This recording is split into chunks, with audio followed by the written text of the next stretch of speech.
Mid क्योंकि हमारे यहाँ टेम्परेचर बिलो 10 होता है, अंडर 5 से नीचे भी चला जाता है हमारा टेम्परेचर, तो उस समय फंगल अटैक बहुत ज़बरदस्त होता है। दूसरा फंगल अटैक होता है हमारा मानसून सीज़न में, मोस्टली जुलाई और अगस्त में, क्योंकि इस समय पे ज़्यादा रेन होती है हमारी। अगस्त पीक पकड़ के चलिए, अगस्त में धीरे धीरे स्लाइड फिर डाउन होना चालू हो जाता है। तो हम क्या करते हैं, स्पेशली हमें जो ज़्यादा परेशानी होती है नॉर्थन बेल्ट में, वो होती है सर्दी के समय में। तो सर्दी के समय पे फंगल इन्फेक्शन से बचने के लिए हम प्रिकॉशनरी मेजर्स लेते हैं पहले से, जैसे कि हमारा नवंबर के लास्ट में और दिसंबर महीने में, एंड ऑफ दिसंबर तक हमारा फ्रूटिंग खत्म हो जाता है। तो हम क्या करते हैं, पौधे को स्ट्रेस फ्री करते हैं। स्ट्रेस फ्री क्योंकि उसने कंटिन्यू 5 महीने फ्रूटिंग दिया, बहुत ज़्यादा दबाव में, अब उसकी हल्की प्रूनिंग कर देते हैं। उस समय पे कटाई छटाई, जो अनवांटेड लीव्स हैं उसको प्रून ऑफ कर लेते हैं, कोई इन्फेक्शन है उसको प्रून ऑफ कर लेते हैं। फिर हम उसको खाद देते हैं, और उस खाद में हम उसको गर्म खाद देते हैं। गर्म खाद में जैसे पोल्ट्री का खाद हम प्योर नहीं डालते, हम उसको मिक्स करते हैं 30 to 50 रेशो में। 70% गोबर की खाद, 30% पोल्ट्री का खाद। तो ये सारी चीज़ें हम मिक्स करके उसको उस समय पे दे देते हैं। फिर हम इस दौरान फील्ड में सुबह शाम घूमते रहते हैं। हमें लगा कि कहीं पे फंगल इन्फेक्शन है, तो मोस्टली हम कोशिश तो ये करते हैं कि वो पार्ट को प्रून ऑफ कर दिया जाए बिना दवाई के ही। अगर हमें लगा कि इन्फेक्शन बढ़ने लगा, तो फिर हम लाइट दवाइयों से शुरू करते हैं। सबसे पहले मारते हैं कोप्रोक्सिक्लोराइड स्प्रे में, हाँ स्प्रे में।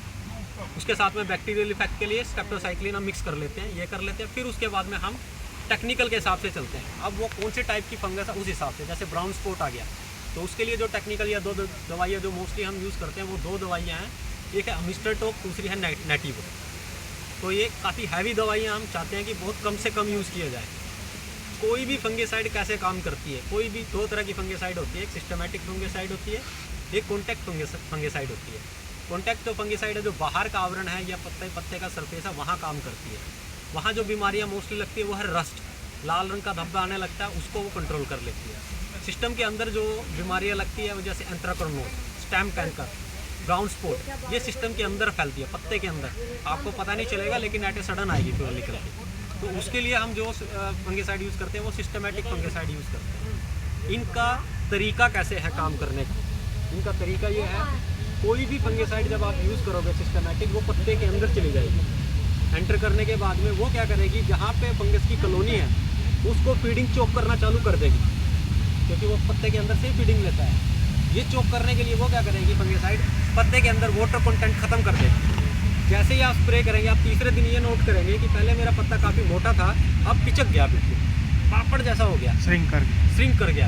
तो वाटर कंटेंट खत्म कर देती है उसके अंदर से। इससे पौधा स्ट्रेस में भी जाता है। कई बार क्या होता है, हम कंटिन्यू फंगिसाइड यूज़ करते हैं ना, पौधा उससे भी कई बार बहुत ज़्यादा डैमेज हो जाता है। उसकी बोलते हैं ना कि अंदर के सेल्स डैमेज हो जाते हैं। तो जितना कम हो सके, लेकिन हमारे क्लाइमेटिक कंडीशन को बचाने के लिए फिर हम क्या करते हैं, प्रोटेक्टिव मेजर यूज़ कर लेते हैं। जैसे कि किसी का शेडिंग नहीं है, तो वो कैसे बचाएगा बेचारा, हम इसमें सैफ असली लगाते हैं, जैसे सरसों, तोड़िया, ये लगा देते हैं। उस समय पे जब पाला पड़ता है, तो वो बोलते हैं ना कि पूरे खेत के अंदर में कंट्रोल इन्वायरमेंट बन जाता है, ठंडी हवा अंदर नहीं जाती, वो नहीं क्रॉस करती है। ऐसा ही हम गर्मियों में करते हैं।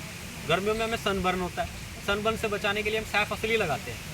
फरवरी के लास्ट में या मार्च के पहले हफ्ते में जवार, बाजरा, मक्का ये लगा देते हैं, ताकि वो लू का समय, वो गर्मी का समय मई जून का निकल जाए। मतलब उधर ये ध्यान देना चाहिए जिधर हवाएं चलती हैं, जिनने पैसा नहीं लगाया, जो ओपन फील्ड में कर रहे हैं, जिनकी हार्श कंडीशन है, या फिर आप शेडिंग करते तो ये परमानेंट सॉल्यूशन है। उसमें फिर मोस्टली आपकी फंगिसाइड का खर्चा ऑलमोस्ट हाफ हो जाता है। सैफ असली में विंड डायरेक्शन देख के भी करना चाहिए। ये भी क्योंकि वो ईस्ट वेस्ट की है ना, ये ईस्ट टू वेस्ट। अगर आप रिंग पोल कर रहे हैं तो आप किसी भी डायरेक्शन में लगाइए, कोई फर्क नहीं पड़ता मोस्टली। अगर ट्रेलिस कर रहे हैं तो वहाँ हमें विंड फ्लो का भी देखना होता है। अगर विंड फ्लो को देखेंगे तो फिर आपकी प्रोड्यूस कम हो जाती है। सन का डायरेक्शन भी देखना पड़ेगा। अगर सन का डायरेक्शन देखेंगे तो फिर यहाँ आंधी तूफान का इम्पैक्ट पड़ेगा। तो हमें ये चीज़ देखना कि आपको मेजोरिटी किस चीज़ के ऊपर ध्यान रखना है, हमें तो प्रोड्यूस के ऊपर देना है। सारी क्लाइमेट कंडीशन ठीक होनी चाहिए। तो ये सब चीज़ें हैं सर, छोटी छोटी। Thank you.